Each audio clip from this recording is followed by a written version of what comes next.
In the name of Allah, the Rahman and the Rahim, who taught man by means of the pen. Dear students and viewers, Assalamu alaikum. In today's test, आज हम 15 MCQs हल करेंगे. We will learn 15 MCQs in test number 10.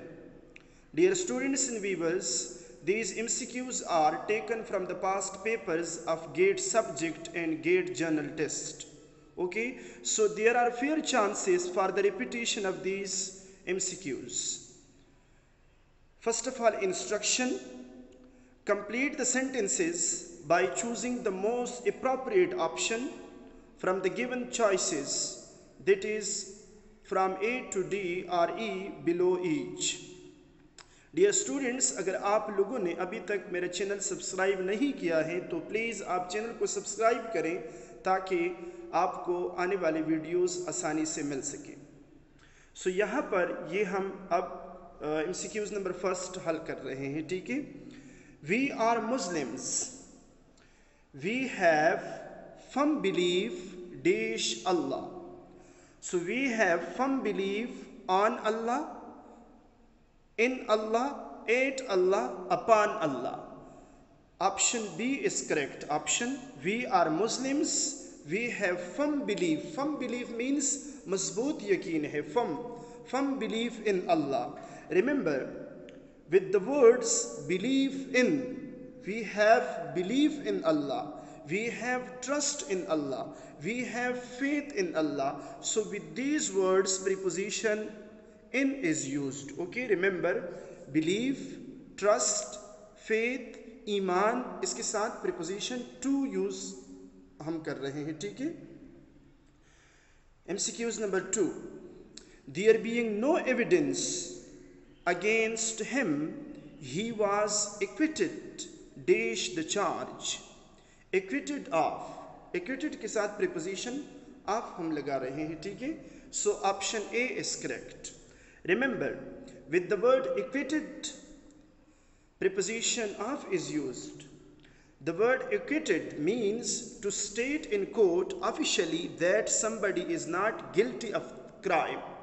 Okay, मतलब officially ये announce करना कि कोई मुजरिम नहीं है. ठीक है. To officially state in court that somebody is not guilty. Remember, acquit is the opposite of convict. Convict means to state officially that somebody is guilty. Okay, guilty of crime. These are the opposites. So कभी कभी ऐसे question भी आ जाता है कि what is the opposite of the word acquit? So the opposite of the word acquit is convict. MCQs number 3. The counter clerk was very busy and dash not pay any dash to Ahmed's request. The counter clerk was very busy. ये इस phrase को आप समझिए. The counter clerk was very busy. This is in past indefinite tense. Okay, he was very busy and dash not, did not, and did not pay any attention to Ahmed's request. यहाँ पर आप point को जहन में रखें कि past indefinite जब use हुआ हो. ठीक है. लाइक फॉर एग्जांपल, जब हम किसी स्टोरी को नरेट कर रहे हैं पास्ट में तो सारे सेंटेंसेस हम पास्ट में आएंगे. ठीक है ना. तो यहाँ पर जो फर्स्ट सेंटेंस है which is in past, that is the counter clerk was very busy. So he did not पे एनी अटेंशन. यस, पे के साथ attention, any attention, paying attention. We are using please pay attention to my talk. So यहाँ पर in words से हम indications are there that very busy, was busy is there, and not pay any attention. So attention के साथ word pay हम use कर रहे हैं. ठीक है.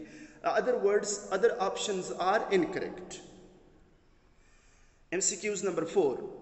Your behavior is not compatible dash the rules. Compatible means mutabikat, हम आहंगी. Your behavior is not compatible with the rules. Yes, option A is correct. Compatible to the rules वैसे ठीक लग रहा है, लेकिन according to Oxford advance learner dictionary with the word compatible preposition with is used. Okay, so everywhere I found that with the word compatible preposition with. Okay, so option A is correct. Your behavior, like dear students, आप इसको समझे कि particular words के साथ particular preposition use होते हैं, ठीक है। कुछ प्रीपोजिशन बहुत ट्रिकी हैं, वो आप ज़्यादा रीडिंग से सीख जाएंगे, ठीक है, लेकिन कुछ ऐसे प्रीपोजिशन हैं वो मतलब कम्बिनेशन में यूज़ होते हैं, जिस तरह की इंस्टेड ऑफ, ठीक है ना, in the place of, afraid of, believe in, faith in, ठीक है, ट्रस्ट इन, ठीक है ना। तो ये आप with the practice, the more you practice, the more you will be able to learn these prepositions. Okay, MCQs number 5. Only in extremely dangerous situations dash stopped. Only in extremely dangerous situations the printing presses will be stopped. ये sentence correct है, ठीक है। ये option B is the correct option. Other options आप देखें वो correct नहीं है। MCQs number 6. He is so bad tempered that he has dash friends. अब यहाँ पर आप फोकस करें so bad tempered, these 3 words पर आप फोकस करें, ठीक है। So like remember few and a few में डिफरेंस आपको पता होना चाहिए कि what is the difference between the two, few and a few. A few means कि कुछ है, ठीक है। A few means some quantity, okay. Few means very little quantity, very small quantity, okay. Few is very nearer in meaning to not, to no, ठीक है ना, नहीं के करीब है, ठीक है, कि बिल्कुल नहीं। A few means कुछ है, ठीक है। फॉर एग्ज़ाम्पल अगर आप किसी गिलास को बिल्कुल पानी से खाली करें तो फिर आप कहेंगे कि there is few drops of water in this glass, okay. A few and a little, little a little, few a few, ये आपस में क्या है, मिलते जुलते अल्फाज हैं, इसको आप समझे। फ्यू का मतलब है कि बिल्कुल नहीं, नहीं के करीब है, ठीक है। A few means that yes कुछ है, ठीक है। So he is so bad tempered person that he has few friends, मतलब बिल्कुल फ्रेंड्स उसके नहीं हैं, नहीं के बराबर हैं, ठीक है ना। फ्यू का मतलब है बिल्कुल नहीं। और अगर हम यूँ कहें कि he is so bad tempered that he has a few friends, मतलब उसके कुछ फ्रेंड्स हैं। अगर आप यूँ कहें there is little water in the jug, इसका मतलब है कि बिल्कुल वाटर नहीं है जग में। अगर आप यूँ कहें there is a little water in the jug, it means that there is water in the jug, ठीक है, कुछ मतलब वाटर है जग में, ठीक है, कुछ ड्रॉप्स हैं वाटर के जग में। सो आ फ्यू एंड फ्यू को कंफ्यूज न करें। यहाँ पर सो बेड टेम्पर्ड से हम इंडिकेट कर रहे हैं कि फ्यू वर्ड करेक्ट है, option A is correct, okay. He is so bad tempered that he has few friends. MCQs number 7. This paper intends, मतलब newspaper, this paper intends to fearlessly dash all forms of corruptions and falsehood in public life. Intend means this paper, the purpose of this paper is to fearlessly dash all form of corruptions. आप option A को देखें, expose, to fearlessly expose all forms of corruption and falsehood in public life, okay. To present all form of corruption, ये ठीक, क्योंकि intents के साथ आप देखिए, to expose, expose means that to show something, to show something hidden, okay, to reveal something, okay, hidden thing को reveal करना, जाहिर करना, ठीक है ना। तो प्रेजेंट ठीक नहीं है, प्रेजेंट ठीक नहीं, अनकवर्ड ठीक नहीं है, इन्फ्लुएंस अनकवर्ड तो अगर कोई चीज़ मतलब पोशीदा हो फिर हम यूज़ कर लें कि अनकवर्ड, किसी चीज़ पर पर्दा हो, ठीक है, या कोई चीज़ किसी चीज़ पर हो तो फिर हम अनकवर्ड का वर्ड यूज़ करते हैं, ठीक है। So this paper intends means the purpose of this paper is to fearlessly expose all forms, is to fearlessly show, okay, all forms of corruptions and falsehood in public life. MCQs number 8. If I were you, I dash be careful with my words. If I were you, ये conditional sentence है लेकिन hypothetical conditional sentence है, ठीक है। We have 4 conditional sentences. Zero conditional sentence, zero conditional sentences में हम दोनों phrases future indefinite में लिखते हैं, प्रेजेंट इंडेफिनिट में लिखते हैं, ठीक है। दोनों सेंटेंसेस प्रेजेंट इंडेफिनिट में जब हो, हाँ, जीरो कंडीशनल सेंटेंस में हम नेचुरल फिनोमेना को एक्सप्रेस करते हैं। फॉर एग्जांपल रेन, बारिश एक नेचुरल फिनोमेना है, ठीक है। हम अगर इस तरह कहें if it rains, okay, the earth gets wet, the earth gets wet, okay. तो यहाँ पर दोनों फ्रेजेस, दोनों classes, if class and resulted class, दोनों हम किस में लिखेंगे? प्रेजेंट इंडेफिनिट टेंस में एक्सप्रेस करेंगे। इफ इट रेन्स ये प्रेजेंट इंडेफिनिट में है, द अर्थ गेट्स वेट ये भी प्रेजेंट इंडेफिनिट में है। जीरो कंडीशनल सेंटेंस में हम क्या करते हैं? नेचुरल फिनोमेना को एक्सप्रेस करते हैं, ठीक है, यूनिवर्सल ट्रुथ को एक्सप्रेस करते हैं, ठीक है। और फर्स्ट कंडीशन में क्या करते हैं? फर्स्ट कंडीशन सेंटेंस में हम एक सेंटेंस, एक फ्रेज को प्रेजेंट इंडेफिनिट में और दूसरा रिजल्टेड क्लास को फ्यूचर इंडेफिनिट में। For example, if he comes I will go. यहाँ पर ये जो कंडीशनल सेंटेंस है MCQs नंबर 8 में, if I were you I would be careful. If I were ये हाइपोथेटिकल कंडीशन है, ठीक है। If I were the president of Pakistan, ठीक है ना, आप हो नहीं सकते हैं, ठीक है, वैसे आप बोलते हैं। सो यहाँ पर वुड का हम यूज़ करेंगे, ठीक है। जब ऐसा केस हो, if I were you hypothetical condition हो, तो वहाँ पर फिर रिजल्टेड क्लास में वुड हम यूज़ करेंगे, ठीक है।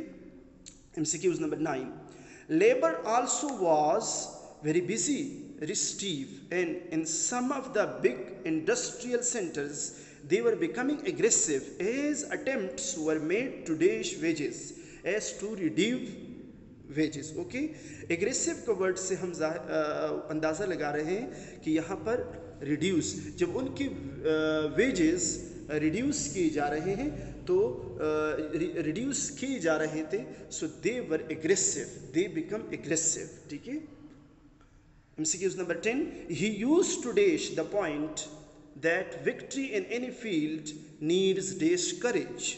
He used to stress the point, okay, किसी चीज पॉइंट पर जोर देना, so option B is correct here. 11. We knew him at a glance as soon as he came at a sight. We knew him at a glance as soon as he came in sight. He came in sight. Preposition in is correct. Option C is correct. What is the opposite of the word virtue? Another very important MCQs, dear students. The opposite of virtue is evil. Virtue का मतलब है नीकी और evil का मतलब है बदी, so ये opposite है। devil और evil में फ़र्क है। devil means all the works of devils are called evils, okay। शैतानी जो काम है उसको evil कहते हैं, ठीक है। MCQs number 13, very important. Ali as well as his brothers dash coming. Ali as well as his brothers is coming.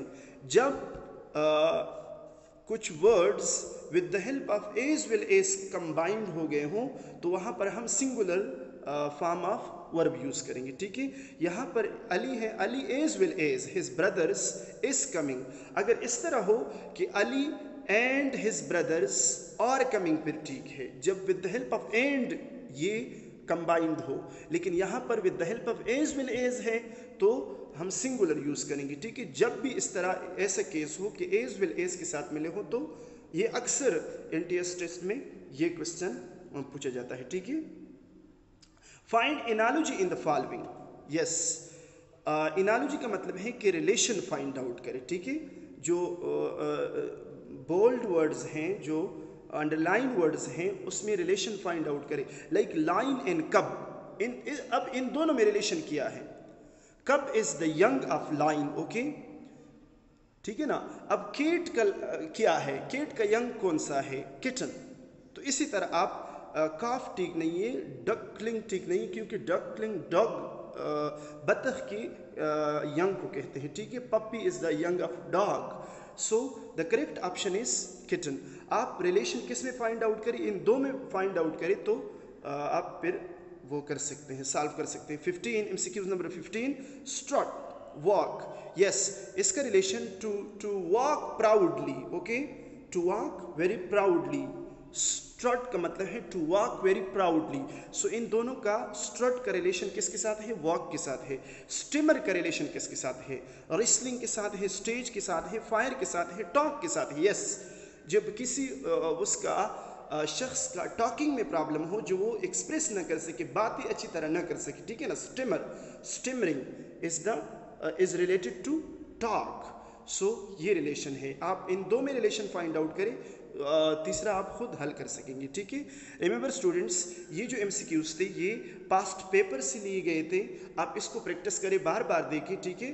इंशाल्लाह you will be able to get more and to get higher marks in the upcoming GATE and GATE general and GATE subject tests. Please, I request you subscribe my channel for the upcoming videos. Assalamu alaikum.